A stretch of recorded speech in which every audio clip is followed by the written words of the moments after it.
नमस्कार प्यारे बच्चों, स्वागत है आपका हमारे YouTube चैनल दीपांशु क्लासेस पर। तो आज हम पुनः आपके लिए लेकर उपस्थित हुए हैं हिंदी कक्षा 9 जीवन परिचय मुंशी प्रेमचंद जी का। ये आपका चैप्टर नंबर 2 के लेखक हैं मुंशी प्रेमचंद जी, जिनका हम जीवन परिचय आज देखेंगे। इससे पहले मैंने पंडित प्रताप नारायण मिश्र जी का जीवन परिचय पढ़ाया है। अगर आपने वो वीडियो नहीं देखी है तो आप डिस्क्रिप्शन में लिंक दूंगा, वहां से आप जा कर के उस वीडियो को ज़रूर से देख लीजिएगा। तो चलिए हम शुरू करते हैं मुंशी प्रेमचंद जी का जीवन परिचय।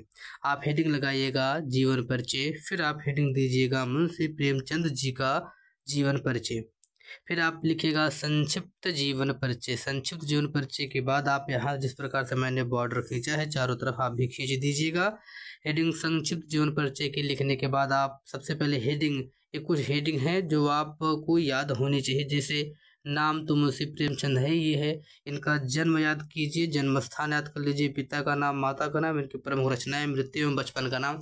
ये इनके जीवन के कुछ अहम चीज़ें हैं जो कि आपको याद होनी चाहिए, जिसे आप संक्षिप्त रूप में लिखेंगे।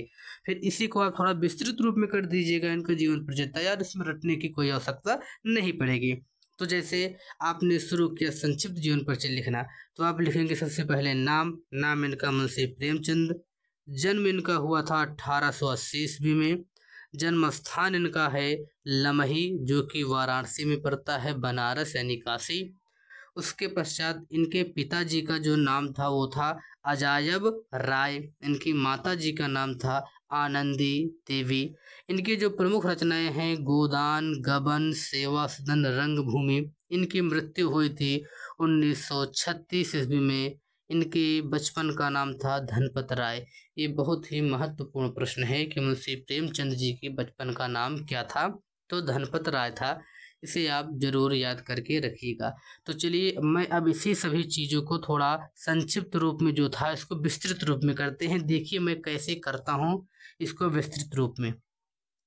तो आप सबसे पहले हेडिंग लगाइएगा जीवन परिचय की। तो मेरे पास जितनी जानकारी उपलब्ध है उसी के सहारे मैं लिखना शुरू करूँगा इनके जीवन परिचय में। सबसे पहले आप लिखिए, ये इनकी थोड़ा विशेषता है। पहले वो किसी लेखक के बारे में विशेषता उसकी बता दी जाती है।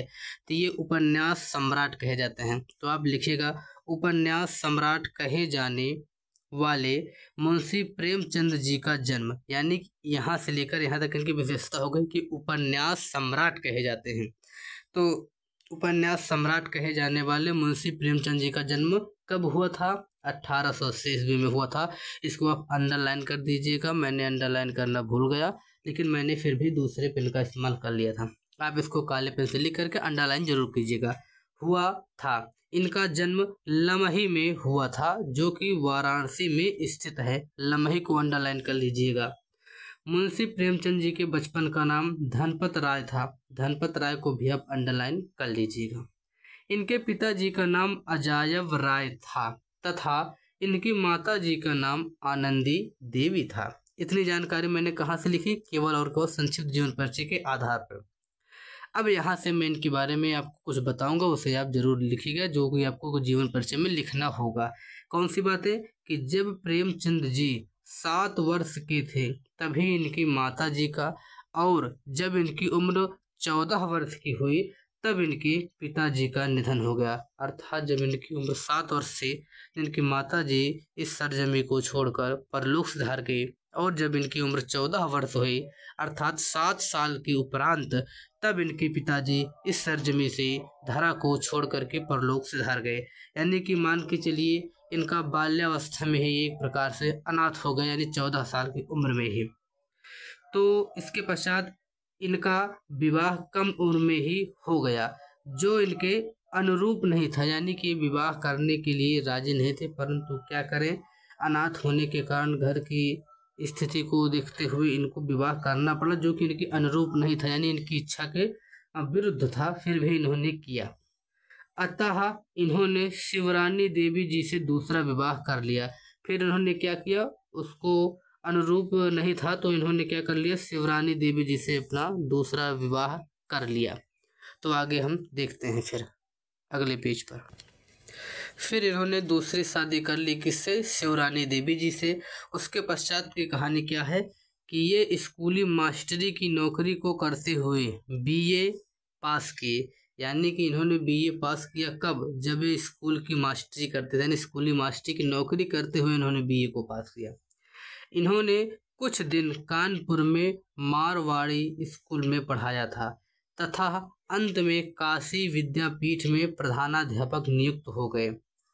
मुंशी प्रेमचंद जी ने अपने पत्र पत्रिकाओं का संपादन किया था। इन्होंने बहुत सारे उपन्यास भी लिखे थे, यानी कि जब इनको उपन्यास सम्राट कहा ही जाता है तब यानी उपन्यास इन्होंने बहुत सारे लिखे, इसीलिए इनको उपन्यास सम्राट कहा जाता है।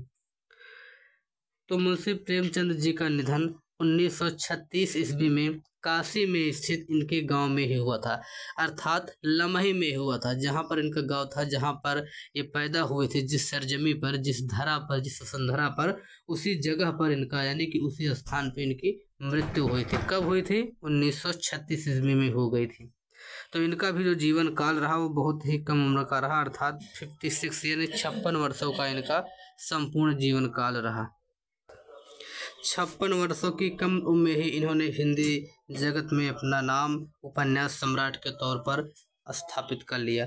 अब देखते हैं इनकी जो प्रमुख रचनाएं हैं वो कौन कौन से हैं। इनकी प्रमुख रचनाएं हैं वो इस प्रकार से हैं, जैसे इनका उपन्यास है कर्मभूमि, कायाकल्प, निर्मला, प्रतिज्ञा, प्रेमाश्रम, वरदान, सेवा सदन, गबन, गोदान इत्यादि इनके प्रमुख उपन्यास हैं। इन्होंने नाटक भी लिखे थे। नाटक इस प्रकार से हैं करबला, तलवार और त्याग, ये इनका जीवन चरित्र है, ये नाटक नहीं है। प्रेम की वेदी, संग्राम, रूठी रानी आदि ये इनके प्रमुख नाटक हैं। तो आपको मुंशी प्रेमचंद के कम से कम 7 रचनाएं याद होनी चाहिए। तो आप 7 कौन कौन याद करेंगे? कर्मभूमि, कायाकल्प, निर्मला, प्रतिज्ञा, गबन, गोदान, गबन, सेवा सदन, वरदान, प्रेमाश्रम, करबला, तलवार और त्याग, प्रेम की विधि, संग्राम, रूठी रानी।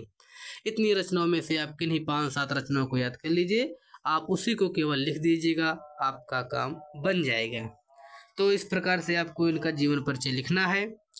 अब आप इसकी PDF प्राप्त करना चाहते हैं तो आप इसकी PDF डिस्क्रिप्शन के पहले लिंक से प्राप्त कर सकते हैं। और अभी तक आपने मेरा पहला जो वीडियो बनाया था पंडित प्रताप नारायण मिश्र जी वाला जीवन परिचय उसको नहीं देखा है तो उसको भी आप जरूर देख लीजिएगा।